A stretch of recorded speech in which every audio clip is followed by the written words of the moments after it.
On poursuit ce Lex Inside, on va parler de réputation en ligne, un vide judiciaire avec mon invité Amélie Tripet, conseil chez Auguste Debouzy. Amélie, bonjour.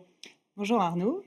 Alors pour commencer, on va s'interroger donc sur la réputation en ligne, voir s'il y a un angle mort judiciaire. Mais avant toute Mmh. chose, dans quel cas on parle d'atteinte à la réputation des entreprises?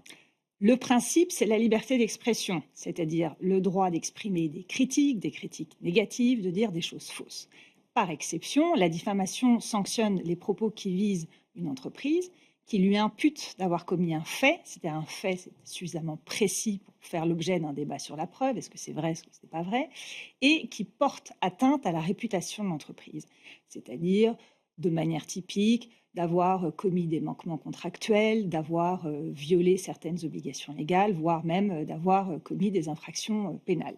Il peut y avoir sinon ce qu'on appelle le dénigrement. Et là, le dénigrement, ça ne vise pas le comportement de l'entreprise, mais c'est là le discrédit porté sur les produits et services commercialisés par l'entreprise. D'accord. Donc on voit qu'il y a, 2 cas, Mm, de réputation, d'atteinte à la réputation, d'une mm, entreprise, la diffamation et le dénigrement. Quels sont les recours possibles, en cas de diffamation ou dénigrement? Il y a plusieurs types de recours, des recours judiciaires. La diffamation exige d'agir dans un bref délai, 3 mois. Elle est soumise à un haut niveau sur la preuve. Mais avant ça, il y a toute une panoplie d'actions précontentieuses. D'abord, on peut faire des signalements, des notifications de contenu illicite, des demandes de retrait en ligne. Ensuite, quand il s'agit de publications en ligne postées par des auteurs anonymes, on peut essayer, c'est là que ça se corse, d'obtenir la levée de l'anonymat par la communication des données de connexion, notamment l'adresse IP. D'accord. Et j'attire votre attention sur le fait que depuis 3 ans, la loi pénale s'est durcie et il est désormais interdit aux enquêteurs, quand on porte plainte, d'essayer à obtenir la levée de l'anonymat pour des infractions qui ne sont pas punies au moins de 3 ans d'emprisonnement ou au moins d'1 an de prison pour des atteintes commises en ligne. D'accord. C'est-à-dire qu'on peut essayer de chercher à obtenir auprès du juge civil de lever l'anonymat, mais il faut pouvoir justifier que les propos en ligne sont susceptibles de constituer une infraction punie d'au moins de 3 ans d'emprisonnement, ce que n'est pas la diffamation, ce que n'est pas le dénigrement, qui n'est même pas une infraction pénale. D'accord. On dénonce souvent, l'inertie des plateformes, face à des propos, diffamants ou dénigrants sur les Mm. réseaux. Comment on peut faire, pour, justement les mobiliser avec les outils juridiques dont on dispose? Depuis le DSA, le Digital Service Act, qui est la législation européenne sur les services numériques, les plateformes, Meta, Google et autres, ont toujours l'absence d'obligation de surveiller les contenus en ligne, mais ont l'obligation de répondre à bref délai en cas de signalement de contenu illicite. Or, on se rend compte, quand on examine les rapports de transparence qu'ils doivent fournir tous les 6 mois, que lorsqu'on fait des notifications fondées sur le motif diffamation ou dénigrement, ça n'est quasiment jamais suivi des faits. Pourquoi ? Parce qu'il y a une modération a priori qui est faite par des outils d'IA, que les équipes humaines de fact-checking sont décimées puisque c'est un poste de coût. Et donc, il est plus utile, quand on fait un signalement, de se référer aux violations des conditions générales d'utilisation des plateformes plutôt qu'à essayer d'accrocher ça sur un motif de diffamation ou de dénigrement. D'accord, donc bien regarder, les CGU. Il y a un autre, ou une autre bonne Mm. pratique plutôt, pour agir efficacement, il faut rassembler des preuves. Quelles sont les preuves qu'il faut rassembler?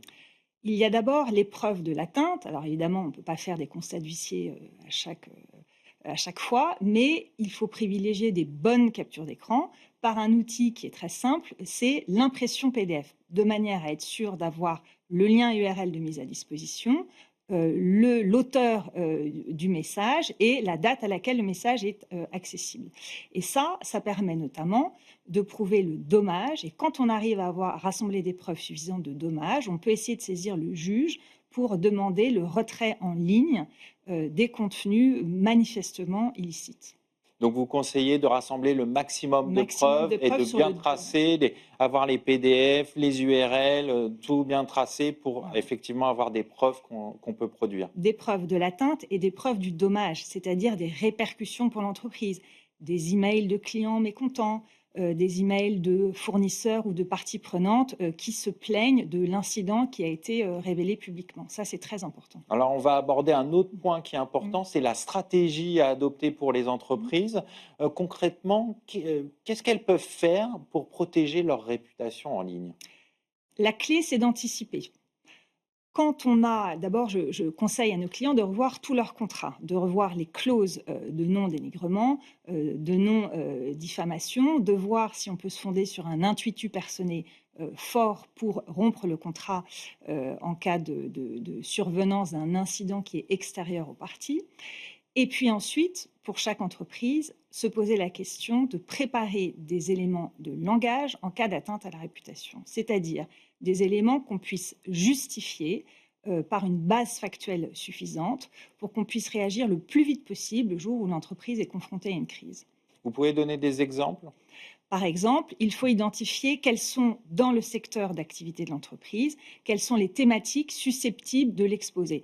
Par exemple, pour une entreprise alimentaire, tout ce qui porte atteinte à la sécurité des consommateurs. D'accord. Donc, c'est important de réunir les preuves que les conditions de fabrication ont bien respecté les normes, qu'il y a des audits réguliers, de pouvoir justifier de ces audits réguliers et de pouvoir utiliser par des éléments de langage pédagogues en quoi l'entreprise a bien respecté toutes ses obligations.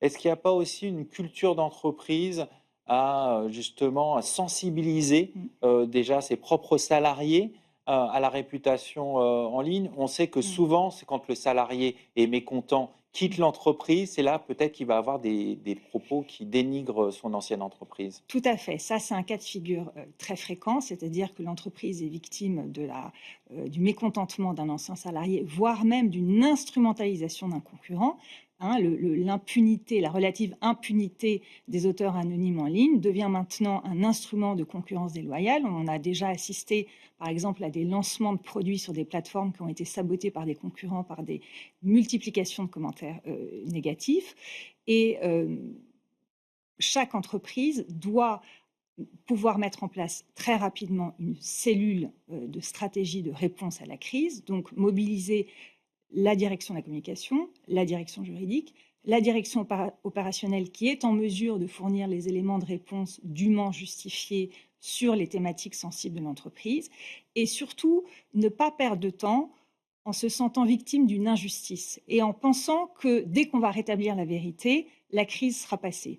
Pas du tout, parce que j'ai vu nombre de fois où des clients ont été mis en cause sans aucune justification. Et néanmoins, la crise a perduré. Donc, dans ces cas-là, la réponse de l'entreprise est très importante pour déminer le plus rapidement possible l'effet rebond. Il faut aller vite, mais j'imagine qu'il faut quand même avoir un discours qui est construit, d'où, cette cellule. Cette cellule est toujours de définir des éléments de langage qui sont en cohérence avec les valeurs de l'entreprise, de manière à décliner ces éléments de langage dans la stratégie de communication, mais évidemment en cohérence avec la stratégie de défense judiciaire s'il y a un contentieux judiciaire et par exemple surtout un contentieux pénal qui est susceptible de survenir. Amélie Tripet, on va conclure là-dessus. Je vous remercie. Je rappelle que vous êtes consul chez Auguste Debouzy. Merci Arnaud. Tout de suite, l'émission continue. On va parler de la recrudescence des avis d'inaptitude dans les contentieux en droit du travail.